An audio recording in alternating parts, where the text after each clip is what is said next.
80 juta rumah kosong, runtuhnya domino properti China. Sektor properti dulunya merupakan salah satu mesin utama pembangunan ekonomi China, tetapi dalam beberapa tahun terakhir terus mengalami penurunan dan memburuk. Media asing melaporkan bahwa ada sebanyak 80 juta rumah kosong di seluruh China, dan kota-kota hantu tanpa penduduk dapat dilihat di mana-mana, bahkan di kota-kota tingkat pertama seperti Tianjin. Seorang sarjana yang mempelajari perencanaan kota di MIT menyatakan secara belak-belakan bahwa model pembangunan properti China telah menjadi seperti skema Ponzi dan akan memiliki reaksi berantai yang besar pada China. Pertanyaannya adalah, selain ekonomi daratan yang sedang resesi dan rakyat China yang tidak punya uang, kemana mereka pergi? Banyak kota sekarang jauh lebih sepi dibandingkan beberapa tahun lalu, dan pemandangan di banyak tempat terasa kosong dan suram. Banyak desa pedesaan telah menghilang, tanpa meninggalkan penghuni.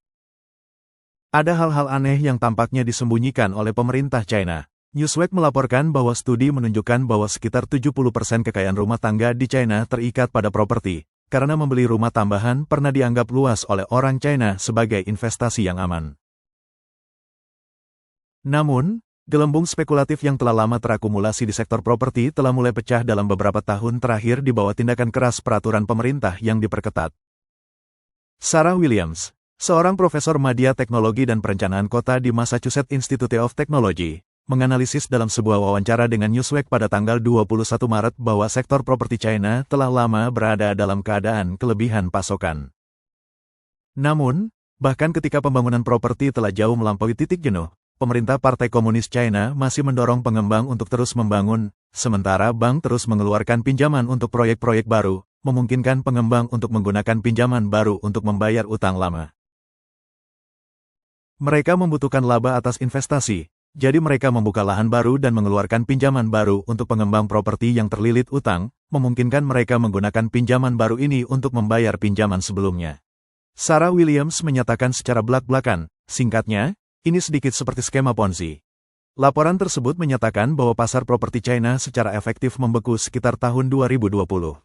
Menurut statistik, ada sekitar 60 juta hingga 80 juta rumah kosong di seluruh negeri, dengan setidaknya jutaan unit yang masih belum selesai, yang biasa dikenal sebagai bangunan yang belum selesai, semakin memperburuk tekanan perlambatan ekonomi China. Artikel ini menyoroti beberapa contoh tipikal. Tianjin, salah satu kota madya China, membangun distrik keuangan Yujiapu pada awal tahun 2010, mempromosikannya sebagai Manhattan-nya China. Distrik ini menampilkan banyak gedung perkantoran, jalan-jalan lebar, dan stasiun kereta bawah tanah, tetapi tidak pernah menarik bisnis atau penduduk. Distrik ini tetap kosong hingga hari ini. Distrik baru Xiong'an, sebuah proyek yang dibangun oleh otoritas Beijing dengan biaya 600 miliar yuan, memiliki gedung-gedung menjulang tinggi, namun jalan-jalannya tetap kosong secara permanen. Distrik Kangbashi di kota Ordos, wilayah otonomi Mongolia Dalam, dirancang sebagai kawasan perumahan besar yang dimaksudkan untuk menampung sekitar 300.000 orang. Namun, setelah selesai, tingkat hunian aktualnya kurang dari 10%. Sementara itu, mereka yang mungkin membeli rumah untuk tempat tinggal yang sebenarnya semakin frustasi dengan kurangnya kesempatan kerja, sumber daya medis, pendidikan, dan fasilitas. Sarah Williams lebih lanjut menganalisis bahwa daerah-daerah hantu yang tersebar di seluruh China menimbulkan ancaman terbesar bagi ekonomi negara itu. Komunitas-komunitas kosong ini mewakili investasi berlebihan dan sumber daya yang salah alokasi, yang pada gilirannya menciptakan risiko nyata bagi mata pencaharian masyarakat. Seiring waktu, ini dapat memicu reaksi berantai besar di seluruh ekonomi China secara keseluruhan. Selain itu, perlu disebutkan bahwa Tianjin, yang sering disebut sebagai gerbang Beijing, memulai pembangunan pada tahun 2008 untuk gedung pencakar langit yang disebut Golden Finance 117, yang pernah digembar-gemborkan sebagai gedung tertinggi kedua di dunia. Struktur ini direncanakan mencapai 128 lantai dan mencakup unit hunian, hotel, ruang komersial dan perkantoran, serta fasilitas observasi. Namun, proyek Tengara ini, yang pernah dilihat sebagai simbol ambisi properti China, dihentikan pada tahun 2015 karena kekurangan dana. Proyek ini tetap belum selesai hingga hari ini, mendapatkan gelar gedung terbengkalai tertinggi di dunia. British Daily Mail sebelumnya menganalisis dalam laporan terkait bahwa Golden Group awalnya berharap menggunakan proyek ini untuk menciptakan rencana dunia emas Tianjin Beijing baru. Namun, karena kurangnya pendanaan pemerintah dan posisi pasar yang buruk, bangunan tersebut berjuang untuk menarik klien kelas atas yang dituju.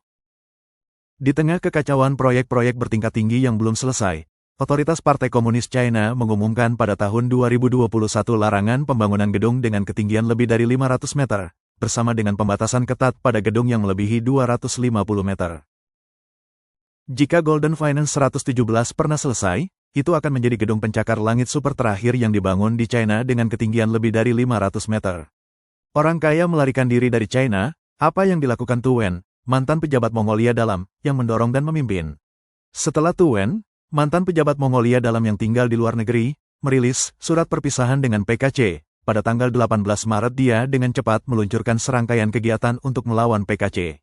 Pada tanggal 19 Maret dia meluncurkan panduan bagi pejabat PKC untuk melarikan diri ke luar negeri, untuk membantu pejabat PKC yang memiliki hati nurani melarikan diri dari China. Kemudian, dia meluncurkan peta jalan penarikan investasi oleh orang kaya, untuk membantu individu kaya di daratan China melarikan diri dari negara itu. Pada tanggal 21 Maret Tu Wen merilis sebuah video di channel YouTube-nya yang menyatakan bahwa panduan praktis peta jalan penarikan investasi oleh orang kaya di China mencakup transfer aset, penghindaran risiko, dan membangun kehidupan baru di luar negeri, membantu orang kaya secara legal dan aman mentransfer kekayaan mereka dan pindah. Tu Wen menunjukkan bahwa aset orang kaya dapat ditransfer keluar dari China secara bertahap melalui saluran hukum, serta masalah-masalah utama seperti memilih negara perlindungan. Dia juga menjelaskan beberapa detail operasional dan tindakan pencegahan dalam proses tersebut. Tu Wen secara khusus menyebutkan bahwa orang kaya harus mempertimbangkan keselamatan keluarga mereka ketika melarikan diri karena PKC sering menganiaya kerabat mereka untuk memberikan tekanan pada mereka yang melarikan diri. Dia juga memperingatkan tentang operasi pengawasan dan penculikan PKC di luar negeri. Dari penarikan investasi skala besar oleh orang kaya hingga gelombang eksodus baru-baru ini,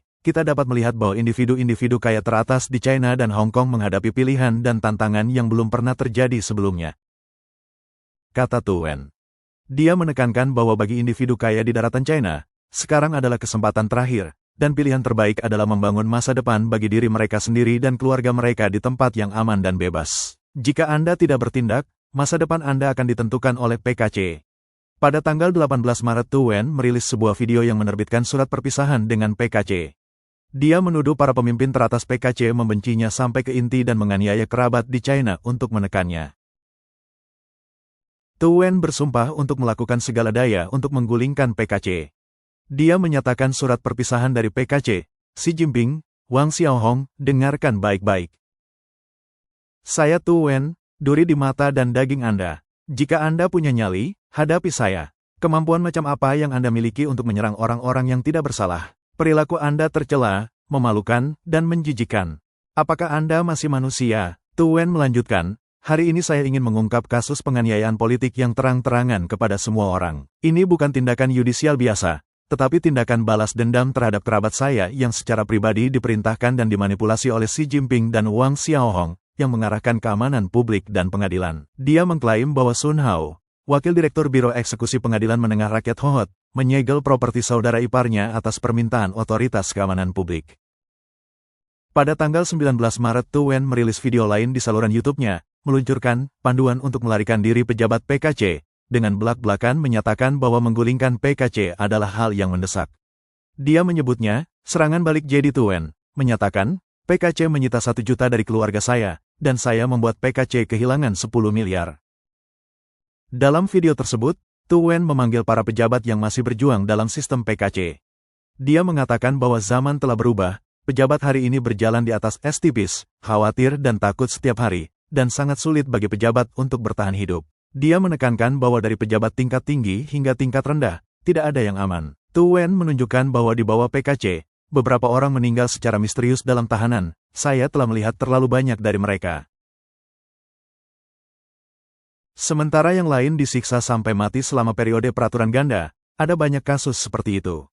Ratusan pejabat militer senior dan puluhan ribu kader telah ditangkap, menghilang, bunuh diri, atau bahkan dipaksa bunuh diri dengan penyamaran dalam sistem terpusat PKC, pejabat hidup seperti burung ketakutan, dan semua orang dalam bahaya.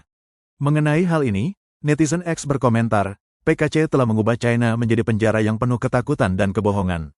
Sejarah telah membuktikan bahwa tidak ada tirani yang bertahan selamanya. Yang lain menambahkan, pendekatan PKC terhadap orang-orang China yang berani berbicara kebenaran sangat sederhana, hancurkan reputasi mereka, bangkrutkan ekonomi mereka, dan jika itu tidak berhasil, musnahkan fisik mereka.